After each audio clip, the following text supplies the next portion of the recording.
The Stoics, the Buddhists, and the Taoists all agreed that human suffering starts and ends within this one place right here, our own human minds. Marcus Aurelius once said, choose not to be harmed, and you haven't been harmed. And that's what we're exploring on this month's book club here on the Painted Porch. Hello, we are Painted Porch Strategies. We're a training and advisory team that is dedicated to the idea that the foundational skills that you need in order to be successful in your life and work center around your mindset, how you communicate, and how you work together and collaborate with your fellow human beings on this planet. So when it comes to interacting with our fellow human beings, we can sometimes encounter a few jerks along the way. And that's what this month's book, Unoffendable, The Art of Thriving in a World Full of Jerks by Einzelganger, is here to help guide us through. How do we navigate this world? Last week in part 1, we first focused on chapters 1 and 2, exploring the different types of insults that might get thrown our way or that we might occasionally actually be guilty of throwing as well.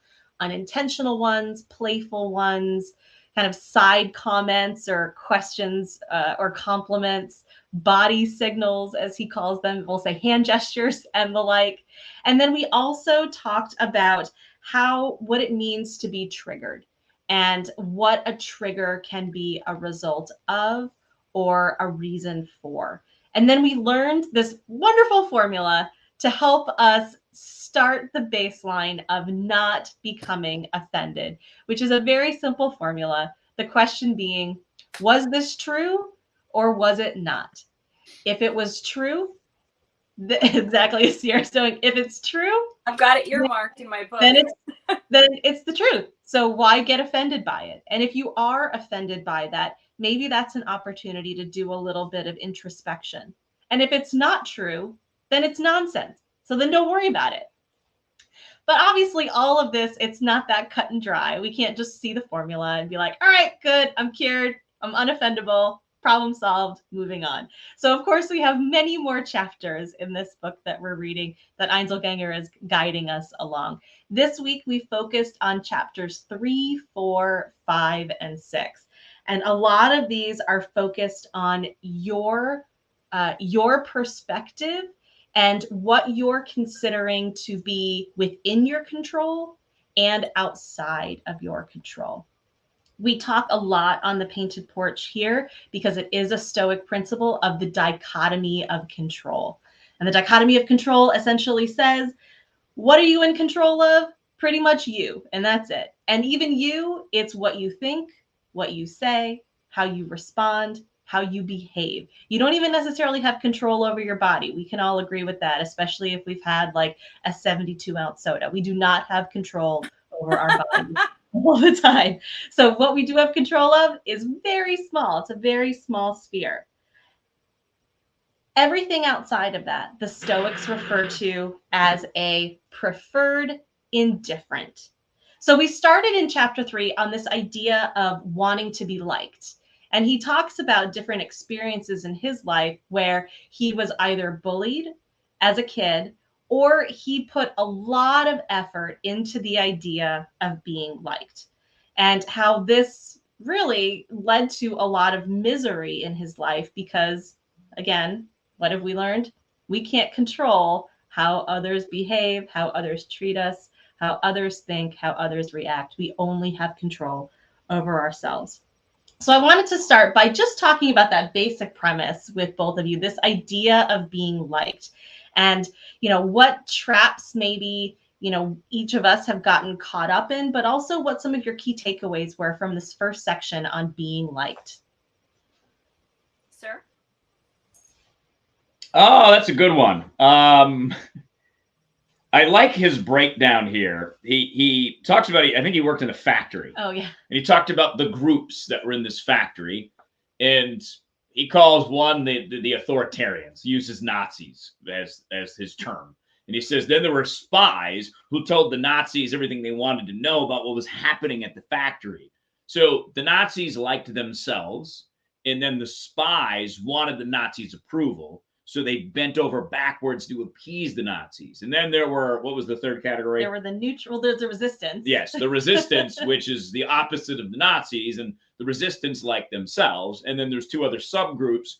One is the neutrals, who just come to work, don't want to be a Nazi, don't want to be a spy, and don't want to be in the resistance. And then there's the despised, the opposite of who's liked, those that are not liked. But he points out that somehow the despised survived anyways, because they just did their jobs and they seemed okay. I think that is the essence of a societal breakdown, right? A pretty good way to put it, no matter what area of life that you're in, whether it's work, whether it's politics, whether it's home life, family, whatever. So I think that understanding that setup gives you a little bit more freedom to say, do you really want to be liked by Nazis? And it's okay if you're not, isn't it? Yeah, it's okay. Well, this whole idea of being liked, I could actually go on a huge tangent on this, because I've been doing some research in the realm of young children. As many of you know, I'm a mom. I have a 7-year-old, and I was reading a parenting book that was actually very fascinating. It's called Hunt, Gather, Parent.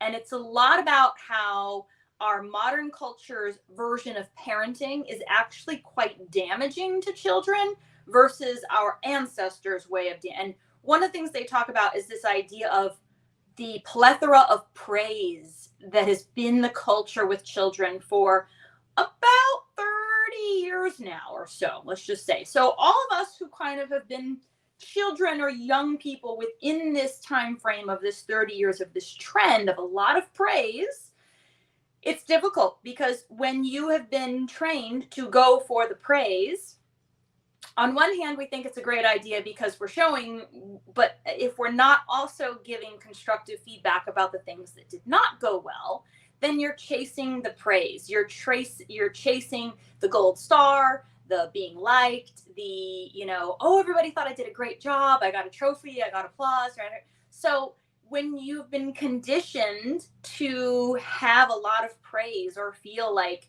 you are very liked or very awarded, it's difficult to then, when you're approached with somebody who thinks you're not doing a good job or tells you that you're not the shit, then you don't quite know what to do with it, because why aren't you praising me like everybody else did? Why don't you like me? Why don't you think I'm doing a good job?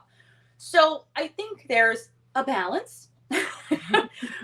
But this idea of having people like you, he even talks about how to some extent in hunter-gatherer cultures, being at least tolerated by your group was important to your survival. Like you had to be a part of the group so you didn't get kicked out and you weren't isolated and didn't have food or whatever. But he talks about that's far less important now. But our hardwiring takes a long time to change and shift away from that mindset. And then you have social media step in and people like your posts. So this being liked thing is hard to manage. Yeah, and to that end, one of the big things that he focuses on here, especially in this chapter, is that idea of where's the control. We talked about that at the beginning of this conversation, but he says, truly, what other people think of us is not our business. And he doesn't mean that gives you free license to be a jerk, right? We're trying not to be jerks. That's the whole point of this and what we're studying. We're learning how to work with one another in a compassionate and collaborative way. But what he's saying is that what other people think of you, it's not your business, because you can't control it. And if you have this constant desire to be liked, you are always compromising, number one, who you are. But like we talked about last week, you're also ceding all of your power, the power over your own self, the power over your own mind, your own well-being, to externals, to other people, things that are outside of your control. And that's, as we've talked about for many months, and not just the Stoics, but a lot of other really smart people have said that is a path to misery and to suffering. And that's the last thing that we want to do, because when we suffer, how are we then showing up for other people as well? We're not showing up as our best selves because we are in a state of suffering. And then it just becomes this vicious cycle of suffering upon suffering. We're just feeding each other's suffering tanks, if you will. And sometimes we do it on purpose. So if you are in a position where something offends you, and I know this, and I want to be a jerk, I just bring that thing up that offends you. Now I control your mood. Mm-hmm. I might make you mad, and I might do it on purpose because, Sarah's exactly right. And this is why this book is so important in this time, because there is a movement to control language, to determine what is offensive and what is not by some people who are offended by words. And to me, it's cartoonish in metaverse, if you will, because they're trying to create this fake world where everything will be okay according to what their own rules are, the rules that they want to implement on everyone else. But that's never going to happen. So it's unrealistic. And I think that's his main point. You can try to not want to be offended, or you can try not want to have to hear other people's opinions, but that's just unrealistic. There's 8 billion people on the planet. It's impossible to control anything other than yourself. So if you are trollable, able to be poked, you have to think about, it's the only way. You have to think about, oh, what can I do about that? And that's what he gets into here is you can understand that it's just a word. It's just an insult. Someone's literally trying to get a rise out of your emotions. Right. So you don't have to let that happen. You got to do the work, but you can do it. Mm-hmm. So one of the things that he talks about, especially in this first chapter, chapter 3, about being liked, is when you are not liked, when you are treated in an undesirable way, according to you. You know, he talks about this idea of being bullied when he was young. He grew up in a very difficult environment, but we could say that this also applies in our families, in our work families, our work teams, the environments that we're a part of. You know, there can be instances where we maybe were not treated well. And he brings upon this, he brings up the idea of blame. And he says, so often we cling to those past experiences and those past hits on our ego. And we take that blame and we wear it and also often fling it with other people. And I love what he said when he talks about this idea of blame. He says, for me, when I was bullied, I did not blame myself for the bullying, but I also didn't blame the bully. Because I took the time to understand and take a step back and maybe have a little bit of compassion and understanding, you know, what might be going on with that person? Why might he bully me? Or is this an opportunity? Is this feedback for me to maybe think about how I'm choosing to show up? They bullied me because I was easily triggered. They bullied me because they could tell that I was being fake. Like they saw the opportunities to poke the bear. But this idea of blame and what blame can do and how it can impact how we then show up for ourselves and for other people can be, you know, very problematic. I love he says here, I took this quote. He says, you know, when it comes to your past and when it comes to blame, he said, it's okay to lose the past, but don't lose the lesson. Mm-hmm. And Sierra, I know you talk a lot about that in your radical mindfulness program that we have here on the Painted Porch, about how your past is not your present, and some ways that you can confront it in a I'll say a thoughtful and a compassionate way, so that you can still move forward through it. So I'd love to hear some of your perspective on the idea of your past and blame and how you bring it or not into the present and future. Well, your past certainly is going to shape and color where you are today. But the analogy that I use is, you know, when I was 1 year old, I had a very limited vocabulary. I wore a diaper. I depended on other people to give me food. I couldn't walk very well, like just learning how to walk. And while that was my reality, that's not my reality now. I use the bathroom. I can make my own food. I have more words that I can use. I don't always use them well, but I have more words to choose from, and I can walk, and I can do a lot of other things. So you can't blame me for the way I acted when I was 1 year old, because that's where I was. And now that I'm here, I have a different set of circumstances, I have different skill set, and I'm in a different place. I'm wearing different clothing. So it's honoring where you have come from that has brought you there, but not being stuck in that past. I used to wear a diaper, so I guess I'm going to have to wear a diaper forever. Not true. Mm-hmm. Thankfully. Mm-hmm. Yes. Well, and as we continue on to chapter 4, which is all about inner work, which is the big thing that we all have to do in order to show up as our best, virtuous, most unoffendable selves, he brings this idea of blame further even more. And he says that often blame can lead to anger. And anger is not a good emotion to throw on any table. You know, it definitely can leave a residue well after it shows up. And that trail of damage in its path can be both contagious and draining, both for yourself and for the other people around you. You know, the Stoics talk about the idea, Seneca talks, he says that anger is temporary madness. It blinds us from thinking logically. It blinds us from thinking rationally, and it clouds our judgments, and it can leave a big mess that ultimately has to be cleaned up. And sometimes that cleanup can be extremely messy, or even you can't clean it. The damage has been done, and it's not resolvable. And Well, so and this Rob go ahead. talks a lot about, in his program, Master Your Message, he talks a lot about how when you let this stuff get in the way, you're no longer communicating from your true authentic self. Like, they wanted to get under your skin by throwing a low blow at you, and they did. And now you're like spewing, well, your mom, you know, kind of things back, just in that feeling of like, well, I have to try to save face. And now they've taken that power from you. So by choosing what you are responding to, and Rob, you talk a lot about taking a pause before you respond, it allows you to be in control of your messaging. You got to get centered in you before you communicate. Because if you communicate emotionally, we all know how that ends. Not well, especially if you're angry.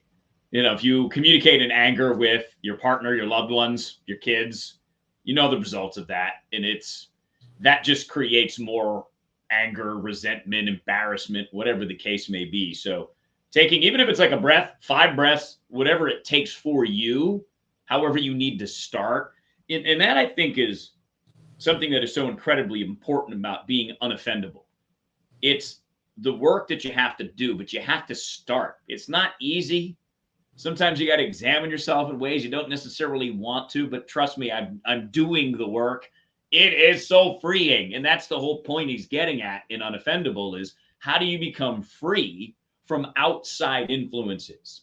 And it's not always going to be perfect, right? Someone's going to say something, even if you've done the work for 10 years, that's going to sting you.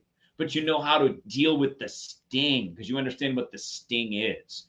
So in Master Your Message, my online program, here for you, we have the process called writing a rap, where you recognize what's going on, you assess it, and then you process it. The P part, the processing, is the most important part. That is giving yourself the space, as much space as you need to be able to process through some of these things that offend you and figuring out why. You don't even necessarily have to figure out why, because Sarah just pointed out, the past doesn't matter anymore. The past isn't real. It's only real in your mind and body. So the event's gone. I love this too, because he brings this up. I think about quarterbacks in the NFL. Most really good and great quarterbacks throw interceptions, give the ball to the other team. But you know what they do? As soon as their team gets the ball back, they go out there and they throw the next pass. Because the really good ones know that interception's already done. It happened, and it's not going to repeat itself. So get out there and throw your next pass. I mean, look, metaphorically, we all do face plants sometimes. I just did one on vacation. Face plant, you know, not my greatest moment ever, but it was my interception. I'm like, yeah, okay. Occasionally I throw an interception. Move on. Like, understand okay, you want to talk the interception, right? All right, well, I didn't see the defensive back, or I tried to force the throw. You can analyze why you made the mistake, but then you got to move on. Yep. Yeah. And when it comes to anger, one of the things he says is he's like, I'm not a proponent of letting it out. Whatever they say, let the anger out. He's like, no, because that again, that can have unintended consequences. I made a note here as he was talking about the idea of anger and how, again, anger is allowing other people to control you. When you get angry, when you get triggered, when you get offended, you are letting someone else control your emotional state. And sometimes that person is even a random troll or stranger online, or someone on Twitter. An anonymous person with no profile photo Twitter. or name. Yeah. Someone on Twitter. Someone I hate on that Twitter. person. And the thing that I thought of when I was thinking about this is how fascinating is it that we allow sometimes a no-face stranger to completely disrupt our own state of mind, handing over the thing that is most valuable to us, our mental state, our mindset, our body. You wouldn't hand over your bank accounts or credit cards to a perfect stranger and let them spend your money willy-nilly. Yet you're doing this when you are allowing yourself to be triggered, to be offended by what others are doing. Now, I do want to call out, though, because he does say here, you know what? If you're passionate about a cause, if you see something that is a perceived wrong, yes, definitely show up and work towards trying to make that better. But if you do it from a state of heightened emotion, if you do it from a state of anger, then basically you are putting other people's suffering over your own state of mind. You're taking on the suffering of others in over and above your own health. And that is definitely not a healthy way to go. Well, and that's when I go to my go-to, which is hard on the issue, soft on the person.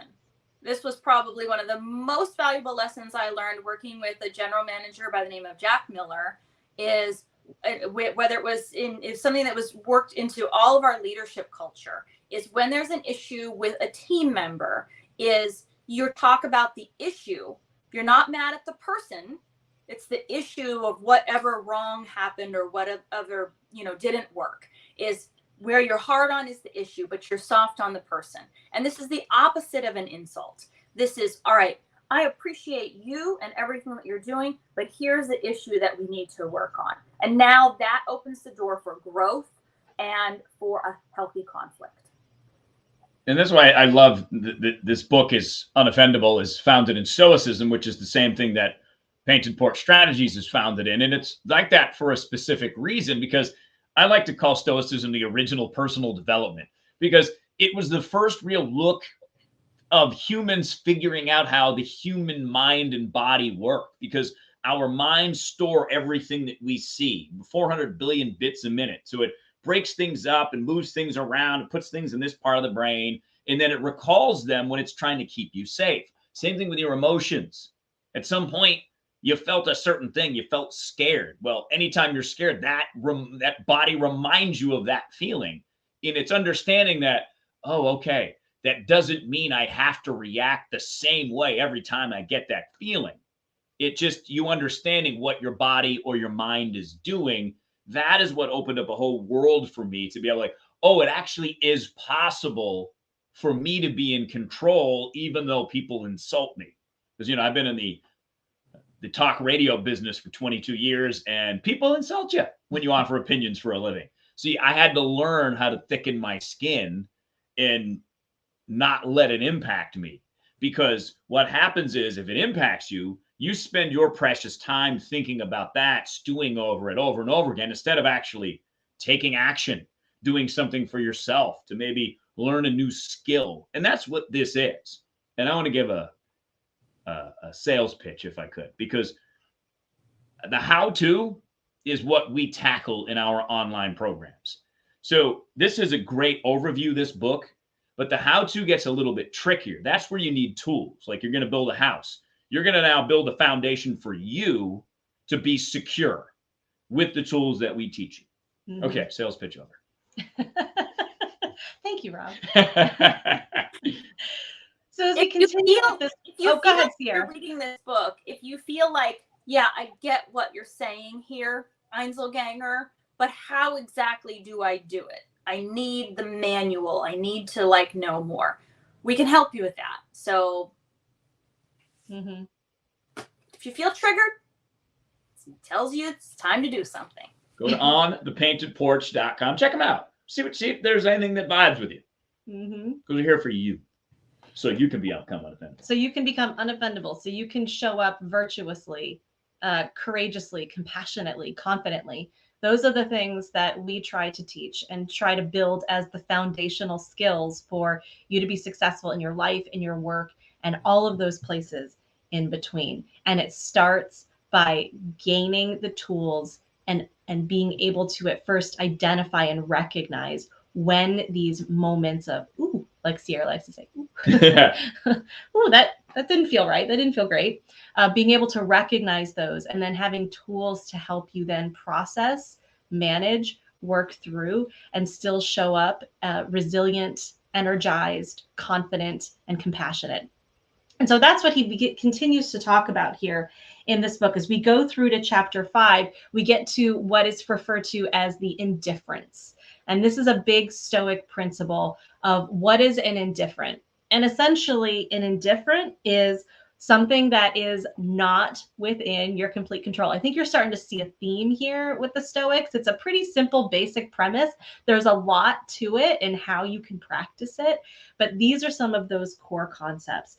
But he phrases it a different way. He says, let's consider it something like healthy detachment. And the Stoics, like the Buddhists, very much preach this idea of detachment. It's not the modern definition of apathy. Like I'm apathetic. I don't care about anything. I'm a nihilist. It's all going to burn anyways. It's actually just being able to separate the event or the circumstance from a perceived reaction or emotion. It's being able to view it in a rational way. So that way you can then more effectively, in any type of conflict or disagreement, to be able to effectively move through it, move forward without it becoming a shouting match, a yo mama, you're wrong, I'm right, this is the way it is. You can't tell you, I'm not going to allow you to speak anymore because what you're saying offends me. And so I like the idea of talking about, what it means to have a healthy detachment. So what were some of your takeaways when you thought about healthy detachment, and maybe either, if there was a particular circumstance or just something that came to your mind as you kind of dove into this further in this chapter? Well, detachment is one of those concepts that's easy to understand, but hard to do. It's ultimately understanding that everything that's alive will one day die, and everything that is created will one day be destroyed. And it's a little bit of a realist way of looking at things. But if you think of detachment as just not getting too caught up in the strings of just like, okay, a perfect example I was talking about with a girlfriend of mine recently was this idea of aging. Right now, there's a war on aging. People want to do everything they can to not look like their skin is wrinkling or their hair is turning gray or whatever happens with aging. But really what the root of this is that it's there. The root of the fear is that if you look like you're aging, then you're closer to dying. So it's really a fear of death shrouded in our ego, wrapped around what we look like. So if you can accept the fact that your body changes as you age, and it's just merely a vehicle to take you through this lifetime, understanding that one day that body will die. Again, it's this detachment from it, and death is an inevitable indifference, right? It sounds very cold, and it sounds like a very hard thing to do. But a lot of spiritual paths would say you are not your body. You are your spirit. You are your thoughts, your soul that detaches from that physical body. Tough to do. Very tough. Yeah. Because if you master it, raise your hand, because I'm still working on it all the time. Exactly. Well, and with this attachment, we cling very much to certain ideas. We are attached to certain ideas. We're attached to certain ideals. We're attached to certain, perceptions, attached to the way we look, what we've done in our past. All of those attachments can then can ineffectively impact, how we receive an insult or an idea that maybe is counter to who we think we are or what we believe. And so that's really what he's talking about. And what you're mentioning here, that impermanence, is recognizing what you're clinging to and why you're clinging to it so tightly. And what might it mean if you just, loosened the grip just a little bit, created a little bit of space. It doesn't, full detachment, to your point, is pretty tough, but you can just loosen it up. So eventually the slack is not, it's not as tight. It's a little bit more flexible. It's a little bit more fluid. You're not snapping back anytime an insult or an offense comes your way. I think of it in terms of fragility. Where's your thin ice? Where are you going to break through? That's where you need to solidify. You need to take okay, I need to make this ice thicker. And not in a bad way, but just you don't fall through the ice. I mean, because if that's aging for you, right? Oh my goodness, I'm aging. I look like I'm 44 years old. Well, I am 44 years old. So what? Mm-hmm. And why am I fragile in that area? What is that tied to? So I use another one as an anchor, right? We all have beliefs that are anchored into the ground. Some of them are not positive. I'll give you mine. I've struggled with an I'm not good enough belief since I was a kid. But I've been able to dig in and loosen that anchor so it does not impact me or hold me back as much as it did in the first 40 years of my life. So that is what I think about when it comes to detachment, because sometimes you have to detach yourself from your own beliefs about yourself because they're not necessarily true, especially the negative ones. There is no difference between you and anyone else on earth. So if you look at, I don't know, a CEO or a president, you say, "Whoa, man, those people are so much smarter than me." No, they're not. They're the same as you. They're just in a different position than you because they didn't keep their anchored beliefs in the ground the entire way. That's literally what I think separates human beings. The ability to detach yourself from your own misperceptions and your own beliefs about yourself. Yep. Remember our original formula. Is it true? Yes, then it's the truth. Is it not true? No, then it's nonsense. That's our basic formula, but we're trying to apply it here in a much more complex way through this idea of healthy detachment, or as the Stoics would say, a preferred indifferent. Now, one thing that often gets talked about when you think of Stoics, and if someone said, "Oh, you're a Stoic," they might think you're unfeeling, you're cold, you actually don't have an attachment to anything whatsoever. You're just like sitting back, eating popcorn, watching the world go by. But that is not the truth. In fact, part of the reason why Stoicism is having a resurgence and is becoming popular again, as opposed to some of the more traditional philosophies like Socratic or Aristotle or Plato, is that Stoicism is the philosophy of the street. It's how do you actually, it's not all this existential what is and what is life and what's the meaning of it and all that stuff. It's how do I show up and navigate this really, really complicated, tricky world full of people who are also very complicated and have their own stuff going on.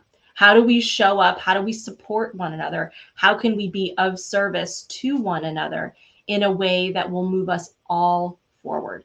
And that's a big piece here, is that he talks about when it comes to being unoffendable, it's not shutting yourself away from the world or saying, nothing impacts me at all.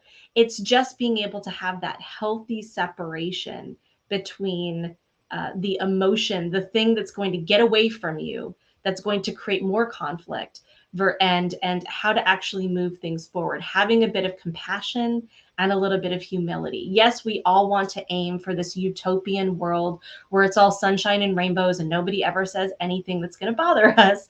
And we're all just operating in this, offense-free, I don't know, language-free world, because we're not going to be able to talk to one another if that's the case. But how are we going to navigate that, recognizing that we can always aim for something better, but also recognize that we each are flawed, that we each make mistakes, and being able to have that compassion. Amy, he talks about near the end of this section, he talks about his experience with Toastmasters.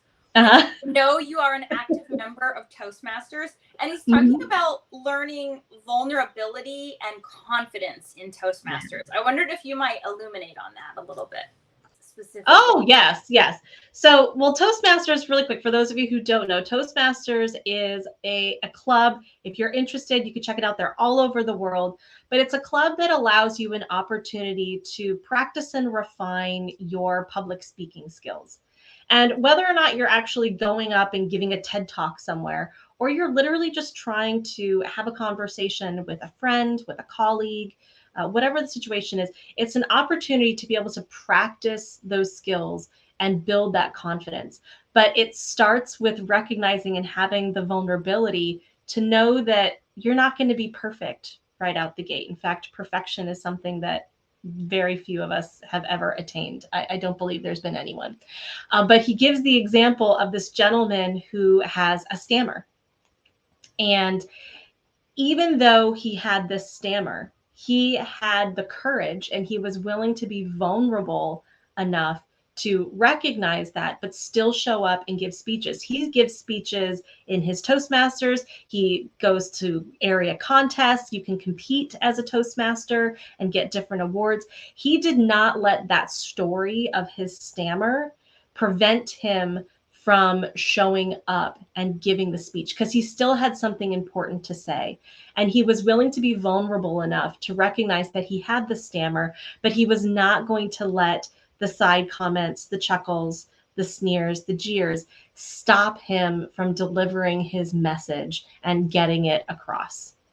And that's an important skill for leaders. And Amy, you are wonderful in working with leaders and teamwork for this reason, because as a leader, you have to have a certain level of confidence and vulnerability in order for your team to trust you and to work with you. And I know that in your program, Create Extraordinary Teams, is you talk a lot about that vulnerability and just like that candor. Yep. Radical candor and transparency. Yes. There you go. Well said. Yep. Yeah. And all of that starts with trust, right? And we talk a lot about how trust is built, how trust can be built within a team, whether that team is your work team or your family team or a Toastmasters team, whatever that team is, it all starts with trust.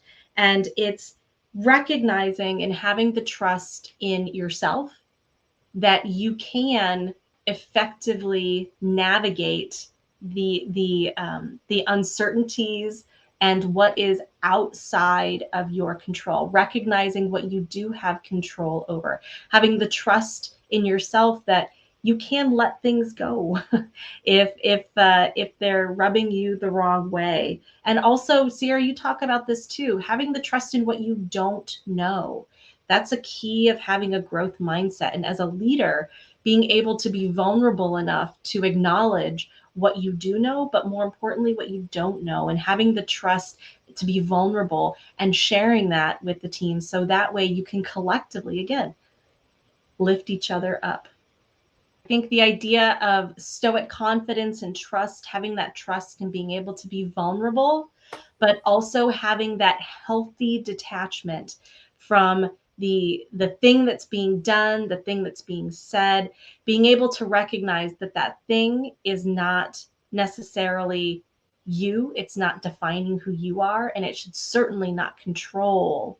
It should not be pulling the strings or turning your dials up and down. You are ultimately the only one that is in control of how you feel, how you behave, and how you react. It is not on other people. You have to create your own safe space within yourself.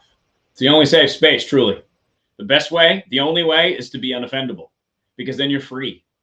And trust me, I'm not fully free, but I'm more free than I was 2 years ago, 4 years ago, 6 years ago, 40 years ago. And oh my God, it's so much better to live unoffendable than it is being offended by other things that people say legitimately to offend you. Don't give them that power, like he says in the book. That's my word. Yeah. Well, we're learning a lot, and I'm really curious to see in the third part how he kind of brings us full circle with this. So if you are interested, we do a new book club usually every month. You don't know, we might miss one or two, but normally we do these book clubs and we dive into different topics that relate to what we love, which is, for me, it's mindfulness. For Amy, it's teamwork. And for Rob, it's communication. And this book, The Art of Thriving in a World Full of Jerks, has already been really interesting and really illuminating. So until we see you next time, for Amy, for Rob, for myself, we are Painted Porch Strategies. We'll hope you join us next time on the porch.